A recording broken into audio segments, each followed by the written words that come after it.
ஒரு மனிதன் உயிரோடு இருக்கும் பொழுது அவனுக்கு எத்தனை மன்றங்கள் பாராட்டுவதில் கிடைப்பது என்பது பெரிதல்ல.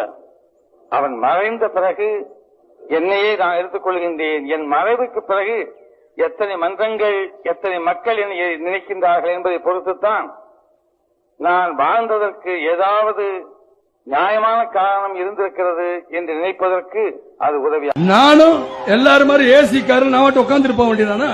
நான் நடிச்சுட்டு போறேன், முதல்ல சம்பளம் கூட வாங்கிருக்கலாம், இப்ப குறைச்சு வாங்கிட்டு போறேன். ஆக பணம் தானே, அதை வாங்கிட்டு நான் உட்கார்ந்து இருக்கலாமே.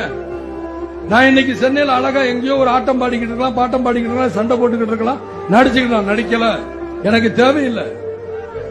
நான் வரேன், ஏன் வரேன்?